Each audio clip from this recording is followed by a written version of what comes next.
In 2014, I ran against Lamar Alexander in the United States Senate race. Lamar was part of the GOP establishment at that time. And you know what, when we started that race, it was a grassroots campaign. It was underfunded.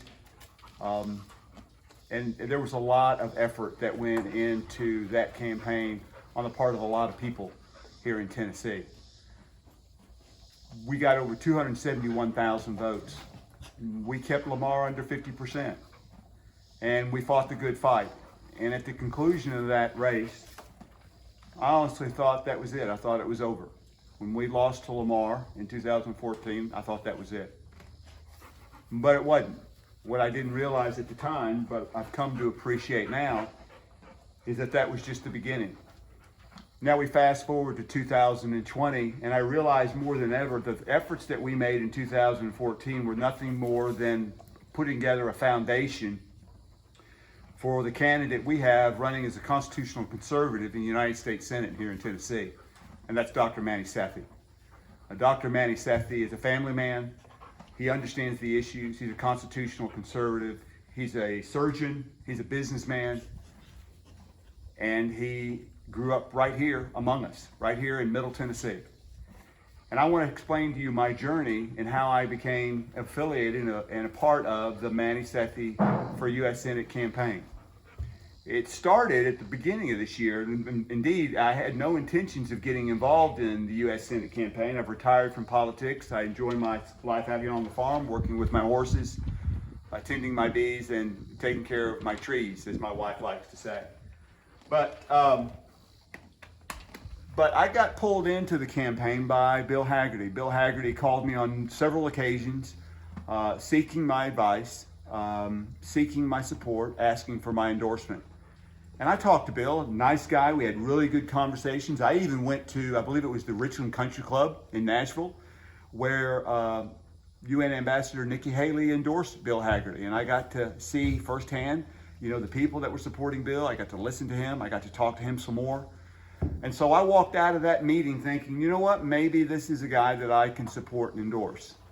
But before I do support somebody, I've got to talk to the major candidates. So I called Dr. Sethi, I called his campaign, and I said, look, I'm getting ready to make a decision in the coming weeks about who to support and endorse during this campaign. And if you're interested, I'd be glad to sit down and talk to you guys. So I spent 2 hours here in Murfreesboro with my wife and my son, Joe Jr., and we talked to Manny and his wife, Maya. And I got to tell you, I walked out of there back on the fence, because going into that meeting, I was leaning toward Bill Hagerty. I walked out of there going, okay, this is going to be a tougher decision than I thought. That wasn't exactly right, because as I went through the process of evaluating Bill Hagerty and Manny Sethi, the decision got easier and easier. And even though it took me a while to make up my mind, it wasn't a very difficult decision. Because what I couldn't reconcile in my mind was the fact that Bill Hagerty, never mind his long-standing relationship with Mitt Romney, Bill Hagerty had the same people supporting him that I was fighting against in 2014. Bill Hagerty has Lamar Alexander raising money for him. Bill Hagerty has Bill Haslam spreading influence and power on his behalf. Bill Hagerty has the endorsement and support of Mitch McConnell, the Senate Majority Leader out of Kentucky. Bill Hagerty has all the power, all the money of the PACs, the lobbyists, and of course he was supposed to be the candidate that everybody was going to rally around with little or no opposition. And I just couldn't get there. That's not to say he's not a good man, he's not a fine man. I'm sure he is. After the hours that we spent on the phone, I'm sure he is. But I'm questioning his run, especially based on some past decisions that he has made. Those decisions involved when he was the Commissioner of Tennessee Economic and Community Development under Bill Haslam, where he oversaw 10 Invesco, or whether it was the hiring of Samir Ali, or whether it was the 9 year of sitting on the board of R.J. O'Brien, a very liberal company out of Chicago that has endorsed and supported liberal causes, most recently Black Lives Matter. So the more I listened to Bill Hagerty and the more Bill Hagerty talked, the more I understood that Manny Sethi was the candidate I needed to support, and I needed to try to help to win the United States Senate to extend what we started in 2014. Manny Sethi, I asked Manny Sethi some very difficult questions. I asked Manny Sethi about the $50 Act Blue contribution, and in fact, it wasn't an Act Blue contribution. It was a $50 contribution to a friend of a friend that purchased 2 t-shirts. And you contrast that with the $1,000 contribution that Bill Hagerty made to Al Gore and his presidential campaign.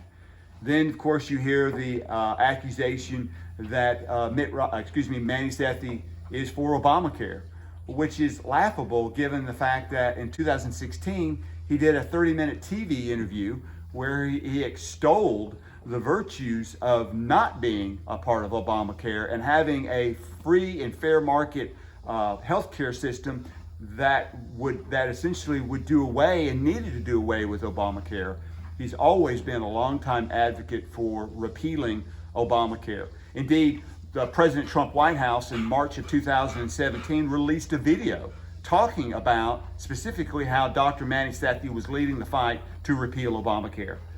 Then we heard the accusation that he's had a bunch of liberals on his, or never Trumpers on his campaign staff, which is laughable given the fact of the people who Bill Hagerty has surrounding him and running his campaign, which includes, of course, Ward Baker, who fought against President Trump even after he became the president.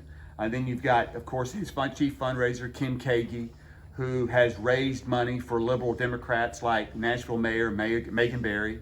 Of course, we've talked about Bill Haslam, who led the Never Trump movement in Tennessee in 2016 to get Donald Trump kicked off the ballot. Of course, Mitch McConnell, Lamar Alexander, the list goes on and on and on. So as the more I looked at this, the more I came to understand that not only was Bill Hagerty a continuation of what's wrong with what's going on in the Republican Party in Tennessee, Manny Sethi is what's right with what we need to do and the direction we need to go in. So because of that, and because of his stance on being pro-life, pro-Second Amendment, for more efficient, smaller government, lowering taxes, and individual responsibility with regard to repealing Obamacare, I am proud to say that I support and endorse Dr. Manny Sethi for the United States Senate. Let's continue what we started in 2014 by taking up the fight in 2020.